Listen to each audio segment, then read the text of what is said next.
السلام علیکم ورحمۃ اللہ وبرکاتہ۔ جی دو سوال آئے ہیں۔ ایک سوال تو یہ کہ کیا نیل پالش لگانے سے نماز اور وضو ہو جاتا ہے، اور دوسرا سوال یہ ہے کہ اگر نیل پالش وضو کرنے کے بعد لگا لیں، یعنی با وضو حالت میں لگا لیں، تو کیا پھر جائز ہے، اور پھر کیا بعد والا وضو ہو جائے گا؟ میں اپنی بات سمجھانے کے لیے اپنی بات کا آغاز اللہ سبحانہ تعالیٰ کے حکم سے کروں گی۔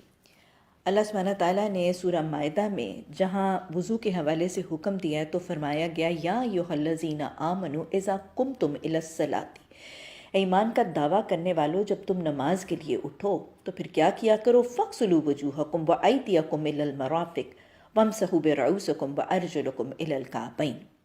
ایمان لانے والوں جب نماز کے لیے اٹھو تو اپنے چہروں کو دھو لیا کرو، اپنے ہاتھوں کو کونیوں تک دھو لیا کرو، اپنے سروں کا مسح کر لیا کرو، اور اپنے پاؤں کو ٹخنوں تک دھو لیا کرو۔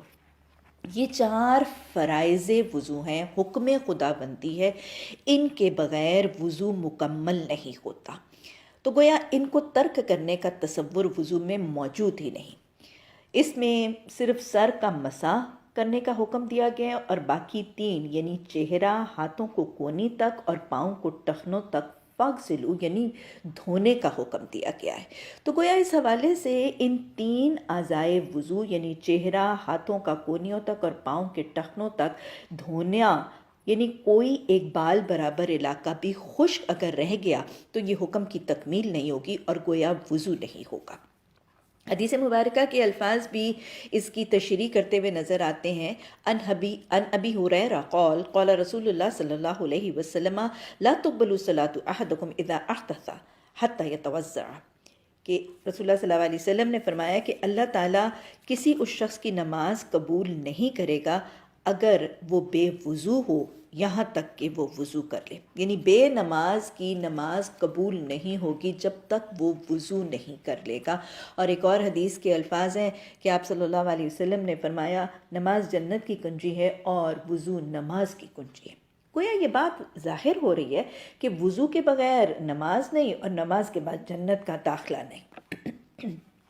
تو یہ بات سمجھنی پھر عین ضروری ہے کہ وضو کی تکمیل حتی الامکان کوشش کرنی ہے، اور دانستہ کوئی بھی چیز جو اس کی تکمیل میں رکاوٹ ہوگی اس کو جاننا اور ترک کرنا ضروری ہے۔ آیات طیبہ کا ایک واقعہ بھی آتا ہے کہ ایک موقع پر اللہ کے رسول صلی اللہ علیہ وسلم نے ایک شخص کو وضو کرتے ہوئے دیکھا،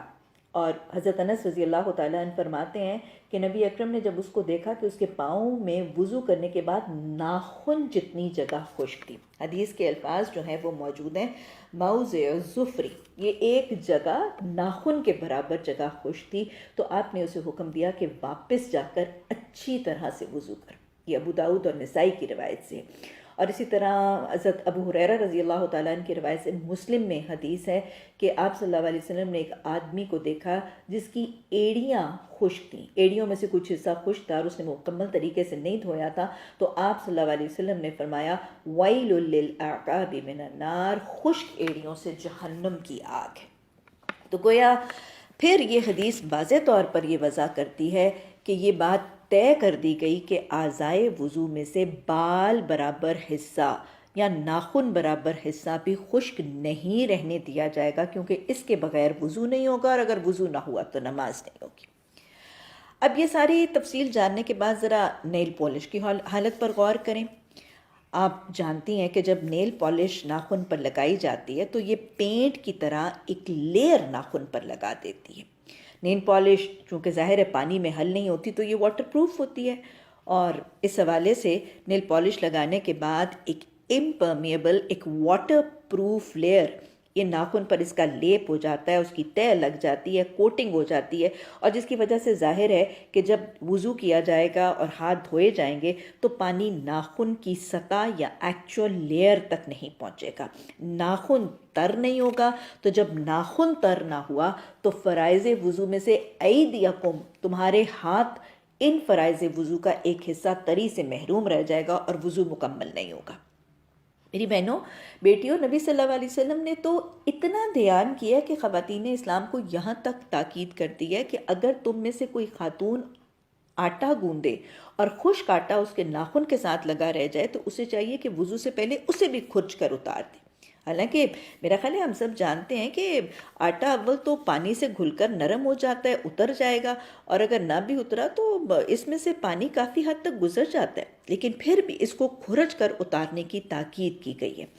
یہ دھیان ہے، یہ فکر ہے وضو کی تکمیل کا جو مجھے اور آپ کو بہرحال کرنا ہے۔ اس لیے میں یہی مشورہ اور تاکید دوں گی کہ وضو کی تکمیل کے لیے نہ صرف وضو اور غسل سے پہلے نیل پالش اتاری جائے، بلکہ اس میں بہت زیادہ دھیان بھی کیا جائے کہ ناخن کے کسی حصے پر نیل پالش لگی نہ رہ جائے۔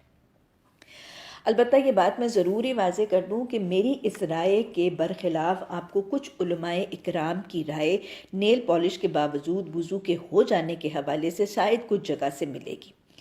ایسی حالت میں میں مزید ایک مشورہ آپ کو دوں گی کہ دیکھیں کہ جب ایک معاملے میں علماء کی رائے میں اختلاف ہو جائے، ایک گروہ ایک رائے دے، دوسرا گروہ دوسری رائے دے، اور قرآن و حدیث کی وضاحت میں کچھ شک آ جائے، تو پھر کیا کرنا ضروری ہے؟ حدیث مبارکہ کے الفاظ ہیں کہ آپ صلی اللہ علیہ وسلم نے فرمایا الحلال بین والحرام بین۔ دیکھو حلال اور حرام تو بین ہے، ظاہر ہے، کلیئر کٹ ہے، اور ان دونوں کے درمیان متشابہات ہیں، کنفیوزنگ چیزیں ہیں۔ تو آپ نے فرمایا جو متشابہات سے بچ گیا اس نے اپنے دین کو بچا لیا۔ تو چونکہ اب نیل پالش کا یہ مسئلہ چند کے نزدیک کچھ کنفیوز ہو گیا ہے، انکلیئر ہو گیا ہے، تو پھر اگلی حدیث کی رہنمائی یہی ہے کہ کنفیوزنگ ڈیبیٹ سے بچ کر اپنا دین بچا لیا جائے۔ اصل بات یہ ہے کہ چونکہ وضو کا عمل بہت زیادہ اہمیت کا حامل ہے، اگر نامکمل رہ گیا تو وعید اور سزا بہت بڑی ہے، تو اس میں کسی قسم کے شک اور شبے کے معاملے سے پرہیز کرنا عین ضروری ہے۔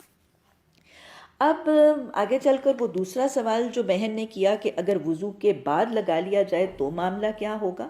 تو بات یہ ہے کہ اگر خاتون نے نیل پالش کو باوضو حالت میں لگایا تو جب وضو ٹوٹے گا اور اس کو دوبارہ وضو کرنا ہے تو اس دوسرے وضو میں پھر سارے اعضائے وضو کو مکمل تر کرنا ضروری ہے۔ اس دفعہ بھی اگر اس کے ناخن تر نہ ہوئے اور ان کو پانی نہ پہنچا تو یہ اگلا وضو پھر مکمل نہیں ہوگا۔ لہٰذا بات یہی ہے کہ اس سے بھی پرہیز ہی کرنا ہے۔ ہاں البتہ اگر کوئی بہن ہر وضو کے بعد نیل پالش لگا لیتی ہے، اگلے وضو سے پہلے پھر اتارنے کا اہتمام کر کے وضو کر لیتی ہے، تو یوں وضو ضرور ہو جائے گا، لیکن بہرحال آپ سمجھ سکتی ہیں کہ اس میں بہت سا وقت اور صلاحیتیں جو ہیں ان کا ضیاع ہوگا۔ وہ سارا دن بس نیل پالش ہی کھیلتی رہے گی اور پھر شاید بہت ہی مثبت اور اچھے کاموں سے محروم رہ جائے گی۔ تو بات ختم کرنے سے پہلے میں ایک اور وضاحت بھی ناخنوں کے حوالے سے کرنا چاہوں گی کہ میرا خیال ہے نیل پالش کی شائقین خواتین یہ تو ضرور ہی جانتی ہیں کہ نیل پالش اچھی طرح سے لمبے کیے ہوئے ناخن جن کو اچھی طرح سے کاٹا گیا ہے، گول کیا گیا ہے، مینیکیور پیڈیکیور کیے ہوئے ہاتھوں کے اوپر اچھی لگتی ہے۔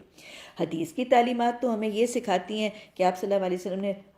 حضرت ابو ہریرہ رضی اللہ تعالیٰ عنہ کی روایت سے جو 5 باتیں بخاری میں بتائیں کہ یہ 5 باتیں فطرت ہیں، ان میں سے ایک ناخن تراشنے کو آپ صلی اللہ علیہ وسلم نے فطرت کہا، اور ہمیں پتہ ہے کہ نبی صلی اللہ علیہ وسلم کی سنت ہے کہ آپ جمعے کے دن یہ ناخن تراشنے اور یہ سارے عمل کرنا آپ کی سنت سے ثابت ہے۔ اور حدیث میں ہمیں یہ بھی پتہ ہے کہ آپ صلی اللہ علیہ وسلم نے فرمایا کہ جس نے یہ عمل 40 دن تک نہیں کیا وہ نبی صلی اللہ علیہ وسلم کی امت سے خارج ہے۔ تو اب سوال یہ پیدا ہوتا ہے کہ وہ ناخن جو ہر ہفتے کاٹے جائیں گے سنت کے اتباع کے لیے، ان پر نیل پالش چھوٹے چھوٹے ناخنوں پہ تو ویسے ہی بھلی معلوم نہیں ہونی، کہیں ایسا نہ ہونا کہ خوبصورت نیل پالش والے ہاتھوں کا شوق خواتین اسلام کو ناخن تراشنے کی سنت سے روکنے والی ایک شریر تمنا ہی نہ بن جائے۔ لہٰذا ہر جمعے کو ناخن تراشنا اور ناخن پر نیل پالش سے پرہیز کرنا بہرحال دین کے احکامات کی اطاعت اور نبی صلی اللہ علیہ وسلم کی سنت کے اتباع کا ذریعہ ہے۔ بہرحال ناخنوں پر مہندی اگر کسی کی خواہش ہے، آرائش وغیرہ کی، تو مہندی ضرور لگائی جا سکتی ہے، کیونکہ یہ مہندی جو ہے یہ ناخن کی جو لیئر ہے اس کے اندر جذب ہو کر اس کو رنگ دیتی ہے، اور اس کے اوپر کوئی ایسا امپرمیبل لیئر یا کوٹ یا لیپ وغیرہ نہیں لگاتی جس سے وہ تر نہ ہو۔ اللہ سبحانہ تعالیٰ ہمیں اللہ کی حدود کے اندر رہ کر بناؤ سنگھار کرنے کی توفیق عطا فرمائے، اور اللہ ہمارے لیے اطاعت الہی اتباع رسول کے عمل آسان کر دے۔